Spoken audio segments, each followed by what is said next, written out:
आप सायरनों की आवाज से जागते हैं। ये रोज की सुबह की आवाज नहीं है, ये सायरन अलग है, तेज, डरावने और न रुकने वाले। आपका फोन कंपन करता है सिर्फ एक नोटिफिकेशन के साथ। आपातकाल की स्थिति घोषित। बाहर आसमान हल्की नारंगी चमक रहा है। पहले आपको लगता है ये सूर्योदय है, लेकिन फिर आप सुनते हैं तोपों की गहरी गड़गड़ाहट भरी आवाज। आप खिड़की की ओर दौड़ते हैं। क्षितिज पर धुएं के गुब्बार उठ रहे हैं जहां कभी शांत इलाके हुआ करते थे। सैन्य काफिले सड़कों पर गरज रहे हैं। सैनिक आदेश चिल्ला रहे हैं। टैंक डामर को रौंदते हुए गुजर रहे हैं।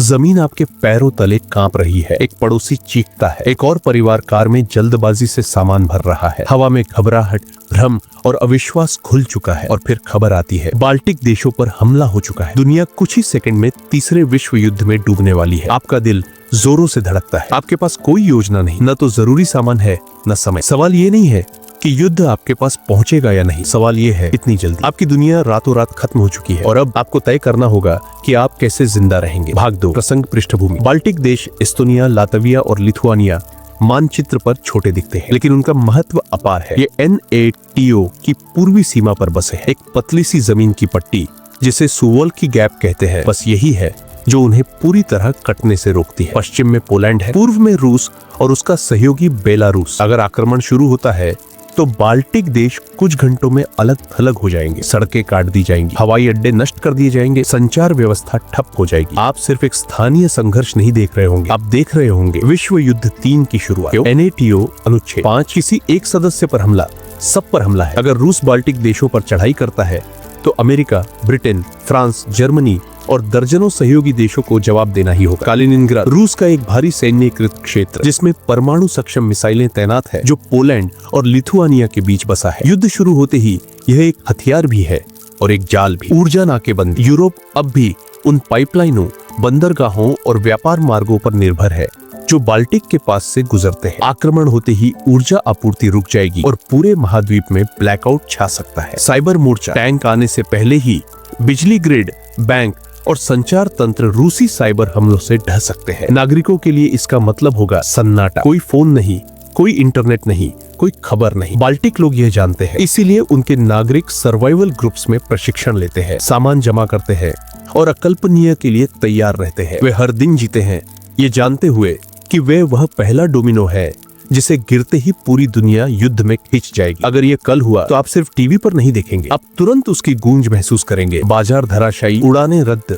सीमाएं बंद, दाम आसमान छूते। 3 छोटे देशों का आक्रमण बन जाएगा। वैश्विक अराजकता का ट्रिगर। भाग 3, सर्वाइवल गाइड। मुख्य सामग्री। आक्रमण सिर्फ टैंकों का मतलब नहीं है, इसका मतलब है घबराहट, कमी और ढहती व्यवस्था। आपको तेजी से काम करना होगा। 1, पहले 24 घंटे तुरंत उठाए जाने वाले कदम करें। पानी सुरक्षित करें। हर कंटेनर, सिंक और बाथटब भर ले। कुछ घंटों में नल सूख सकते हैं। करें। खाना जमा करें। डिब्बा बंद सामान, चावल, पास्ता, कुछ भी जो बिना फ्रिज के टिके। करें। दस्तावेज और जरूरी सामान इकट्ठा करें। पासपोर्ट, पहचान पत्र, नकद, दवाइयाँ, टॉर्च, बैटरी। ना करें न्यूज फीड स्क्रॉल करने में समय बर्बाद। जब तक आप पढ़ेंगे हालात आगे निकल चुके होंगे। 2, संचार ठप। जब साइबर हमले होंगे आपका फोन बेकार हो सकता है। करें। बैटरी से चलने वाला रेडियो रखें ताकि आपातकालीन प्रसारण सुन सके। करें। परिवार के लिए एक मिलने की जगह तय करें अगर नेटवर्क बंद हो जाए। ना करें GPS पर भरोसा। नक्शे और कंपास आपकी असली जीवन रेखा होंगी। 3, आवाजाही और शरण शहरों में अराजकता होगी। जाम, लूटपाट, दहशत। करें। नजदीकी बम शेल्टर या मजबूत बेसमेंट की जानकारी रखें। कंक्रीट जिंदगी बचाता है। करें। अगर निकलना जरूरी है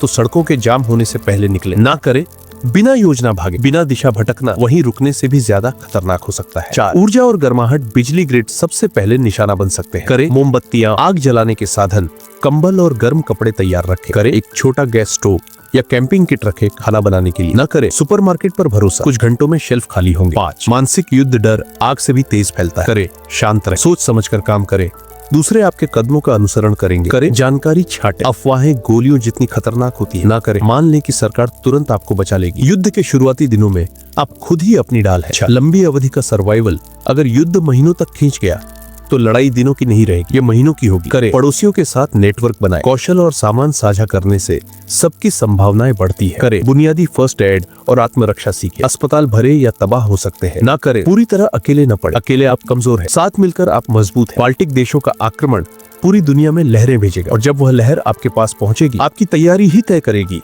कि आप बचेंगे या अराजकता का एक और शिकार बनेंगे। भाग 4, मानसिकता और समापन। दुनिया रातों रात बदल सकती है। एक फैसला, एक हमला, एक आक्रमण और सब कुछ जो सामान्य था गायब हो जाए। लेकिन सर्वाइवल सिर्फ खाने या आश्रय का नहीं है, यह मानसिकता का है। जब दहशत फैले आपको शांत रहना होगा, जब दूसरे रुक जाए आपको काम करना होगा, जब डर सबको घेर ले आपको वह बनना होगा जो ढल जाए। याद रखो, तैयारी ही ताकत है, अनुशासन ही जीवन है, मानसिकता ही सब कुछ है। युद्ध बम और गोलियों से लड़े जाते हैं, लेकिन जिंदा रहना स्पष्टता, साहस और फैसलों से तय होता है। अगर कल बाल्टिक देश गिरते हैं, पूरी दुनिया कांप जाएगी, लेकिन आपका भाग्य इस पर निर्भर करेगा कि आप इस चेतावनी को गंभीरता से लेते हैं या नजरअंदाज करते हैं। क्योंकि अंत में आप मौके पर उठते नहीं हैं, आप अपनी तैयारी के स्तर तक गिरते हैं। तो तैयार रहो, सतर्क रहो, सजग रहो, क्योंकि इतिहास किसी का इंतजार नहीं करता। और अगर आप अराजकता से एक कदम आगे रहना चाहते हैं, सब्सक्राइब करो, क्योंकि अगला वीडियो शायद आपकी जान बचा ले।